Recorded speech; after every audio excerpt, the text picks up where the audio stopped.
रुआ देख रहल बानी बिहार के डिजिटल क्रांति के जनक न्यूज बिहार के YouTube channel Bharat live TV. भोरे भोर में जो खबर हम आपको बताने जा रहे हैं वो खबर बिहार और कोरोना से जंग से जुड़ी हुई है।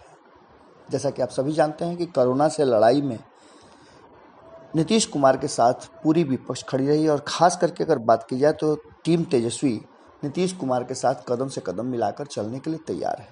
पर इन सब के बीच कहीं ना कहीं जिस तरह का सहयोग नीतीश कुमार को अपने साथियों के साथ मिलना चाहिए था या फिर अपनों के साथ मिलना चाहिए था, उसमें थोड़ी कमी जरूर नज़र आ रही है।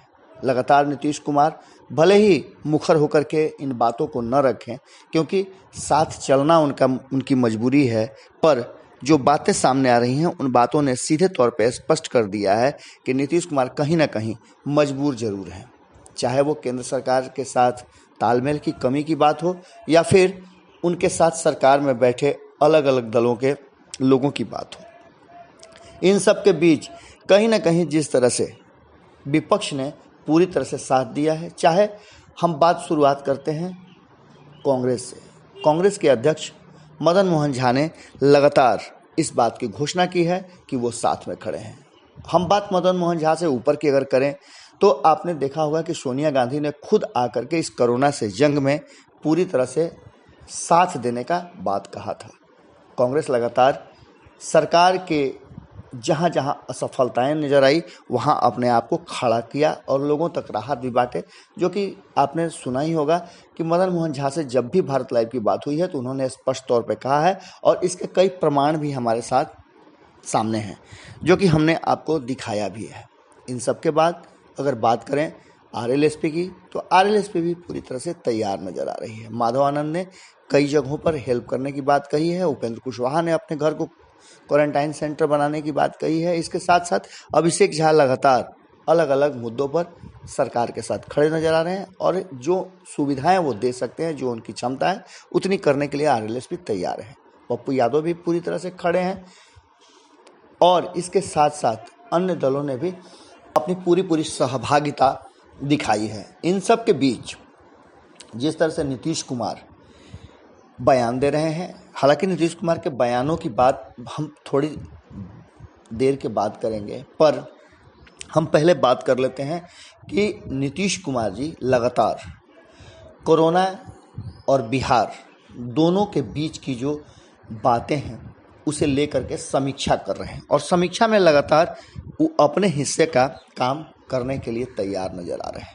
पर कहीं ना कहीं उन्हें भारतीय जनता पार्टी से पूरी तरह से सहयोग नहीं मिल रहा है या फिर उनकी पार्टी में भी कुछ ऐसे नेता हैं जो कहीं ना कहीं बयानों में बातों को उलझा रहे हैं। आपको बता दें कि इस बीच बहुत सारे ऐसे कद्दावर नेता हैं जो नज़र नहीं आ रहे हैं। राजनीतिक रूप से उनकी सक्रियता पल पल नजर आती थी, पर आज जब नीतीश कुमार कोरोना संकट से जूझ रहे हैं तो ये नेता सामने नज़र नहीं आ रहे हैं। चाहे आप बात आरसीपी सिंह की कर लें या फिर ललन सिंह की कर लें, ये लोग कहीं भी नज़र नहीं आ रहे हैं। न सोशल मीडिया में इनका कोई बयान आ रहे हैं और न ये क्या कर रहे हैं इस बात की कोई किसी तरह से आप सामने देख रहे होंगे या इनके क्रियाकलापों पर आपकी कोई निगाह पड़ी होगी।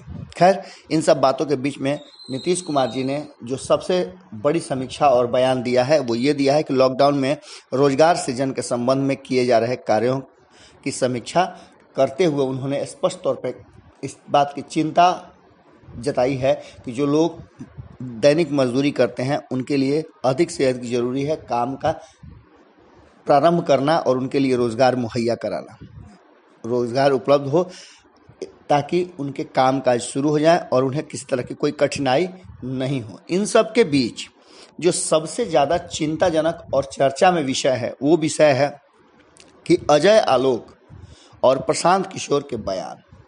प्रशांत किशोर नीतीश कुमार के बहुत करीबी रहे हैं और प्रशांत किशोर लगातार नीतीश कुमार के उस फैसले को लेकर के उन पर उंगली उठा रहे हैं। आपको बता दें कि इससे पहले भी जब नीतीश कुमार ने भारतीय जनता पार्टी के साथ सीएबी पर, सिटीजन अमेंडमेंट बिल पर जब अपनी सहमति दिखाई थी तो प्रशांत किशोर आगे आए थे और उन्होंने इस्तीफे की पेशकश भी की थी। हालांकि ये मामला बहुत पुराना हो गया और इसके बाद से दोनों आमने सामने हैं, कई मुद्दों पर प्रशांत किशोर ने नीतीश कुमार को आईना दिखाने का काम किया है। एक बार फिर से उन्होंने आईना दिखाते हुए कहा है कि कोटा में फंसे बिहार के सैकड़ों बच्चों की मदद की अपील नीतीश कुमार ने यह कहकर खारिज कर दिया कि ऐसा करना लॉकडाउन के मर्यादा के खिलाफ है। पर इसके बावजूद भारतीय जनता पार्टी के एक विधायक द्वारा अपने बच्चे को आदेश के बाद लाना, उन्होंने उस आदेश की कॉपी और प्रति भी सामने रखी थी, जिसे हमने आपको दिखाया ही था। इन सब पर सीधे तौर पे नीतीश कुमार ने जिस तरह से बातें कही थी वो आपके सामने है। अब इन्हीं बातों को लेकर के अजय आलोक मीडिया में सामने आ गए हैं। हालांकि जमातियों को लेकर के अब तक नीतीश कुमार ने कोई बात नहीं कही। तबलीगी जमात की बातों को लेकर के जितना ज़्यादा हो हल्ला मचा हुआ है, उस पर नीतीश कुमार ने अभी तक एक भी शब्द नहीं बोला है।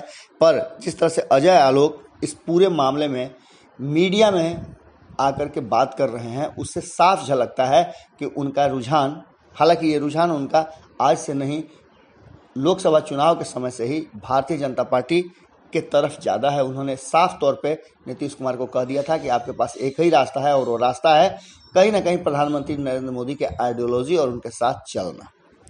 इन सब बातों के बीच उन्होंने प्रशांत किशोर पर हमला करते हुए कहा है कि MHA के निर्देशानुसार विशेष परिस्थिति में अनुमति दे सकते हैं, जिसका आकलन DM खुद करते हैं मास्टर साहब, और ये काम CM से पूछकर नहीं किया जाता स्ट्रेटजिस्ट महोदय। लेकिन आपको क्या पता होगा, जीवन भर दूसरों से पूछकर ही आपने काम किया है, लेकिन मौका मिला नहीं कि लगे नीतीश भजन जपने। अब आप समझ सकते हैं कि किस तरह की तलखियां हैं। इतना ही नहीं, अजय आलोक इतना पर नहीं रुके, उन्होंने सीधे तौर पे कहा कि अनुमति क्यों दी, इसका जवाब DM दे देंगे। तो क्या इसके बाद आप माफ़ी मांगेंगे? अपनी कोई इज्जत तो बची नहीं, फिर सूर्य से आंख मिलाने की कोशिश क्यों करते हैं? सुना है कि दीदी बंगाल से भी निकाल रही हैं, तेजू के सहायक बन जाओ। आप समझ लीजिए कि कितनी तलखी है। तेजू के सहायक बन जाओ, वहाँ बचा हुआ जो इज्जत प्रतिष्ठा है वो आपको शायद मिल जाए। अरे 1.5 लाख गरीबों के खाने का क्या हुआ? यानी कि पूरी तरह से अजय आलोक प्रशांत किशोर पर हमलावर है। इस बीच में उन्होंने तेजू के चर्चा में तेज प्रताप और तेजस्वी को भी आड़े हाथों लिया है। उनका सीधा निशाना था कि तेजस्वी यादव के साथ आप जुड़ जाइए। अब ये राजनीतिक बातें कोरोना के बीच में चल रही हैं। इस बीच आपने देखा ही होगा कि किस तरह से तेजस्वी यादव लगातार सरकार से कदम मिलाकर चल रहे हैं, और नीतीश कुमार के कई ऐसे फैसले हैं जिस पर केंद्र सरकार ने अगर देर की तो तेजस्वी यादव ने आगे बढ़ करके उन फैसलों को पर पत्र लिखकर सरकार को, केंद्र सरकार से मांग मानने का आग्रह भी किया है। आज भी आप देख रहे होंगे कि किस तरह से नीतीश कुमार और तेजस्वी के बीच में तालमेल नज़र आ रहा है। तालमेल हम इसलिए बता रहे हैं कि कोरोना से लड़ाई में दोनों एक दूसरे के रास्ते को काट नहीं रहे। इसके साथ ही बिहार के लोग लगातार जो बाहर में फंसे हुए हैं वो बिहार आने की जिद कर रहे हैं, और बार बार यही प्रश्न पूछ रहे हैं कि बिहार कब आने का मौका मिलेगा। इस बीच में आज से बहुत सारी चीज़ों पर छूट मिलने वाली है। इस छूट का क्या फ़ायदा मिलेगा? क्या नीतीश कुमार समीक्षा के बाद एक बार फिर से अन्य राज्यों की तरह जो अपने अपने राज्यों में लोगों को बुला रहे हैं उस पर विचार करेंगे, या जिस स्टैंड को लेकर के बीजेपी और नीतीश कुमार अब तक चल रहे हैं उसी स्टैंड पर चलेंगे? इस बीच सवाल निश्चित रूप से उठ रहे हैं।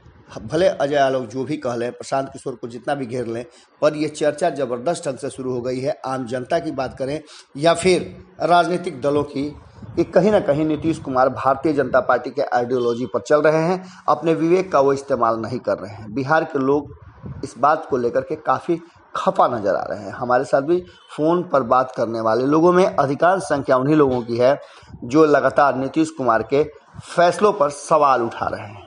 अब ये कितना ज़्यादा नीतीश कुमार के लिए फ़ायदेमंद होगा, ये तो नीतीश कुमार आने वाले वक्त में ही पता चलेगा। नीतीश कुमार भी निश्चित रूप से इन सब बातों से अनजान नहीं होंगे। अगर वो भारतीय जनता पार्टी से मजबूर है, उनके निर्देशों का पालन करने की उनकी मजबूरी है, तो इसके लिए भी कहीं ना कहीं तेजस्वी यादव और अन्य विपक्षी दलों ने स्पष्ट तौर पे कहा है कि अगर आप मजबूर हैं तो आप खुलकर सामने आइए, हम आपके साथ खड़े हैं। देखने वाली बात होगी कि कोरोना के इस संकट में राजनीतिक रूप से भी बिहार में क्या उथल पुथल मचता है। प्रश्न कई हैं और इन प्रश्नों का जवाब वक्त देगा, क्योंकि अभी वक्त ने सबको अपने घरों में कैद होने के लिए मजबूर कर रखा है और यही वक्त आने वाले समय में बिहार का भविष्य भी लिखेगा, क्योंकि इसी साल बिहार में चुनाव भी होने वाले थे। हो सकता है कि थोड़ी बहुत तिथियों के ऊपर नीचे होने के साथ चुनाव हो। कोरोना का संकट जैसे ही ख़त्म हो रहा है वैसे ही चुनावी तैयारियां भी ज़बरदस्त ढंग से शुरू हो जाएंगी। जुड़े रहें भारत लाइव के साथ। खबरों का सिलसिला लगातार जारी है। नमस्कार।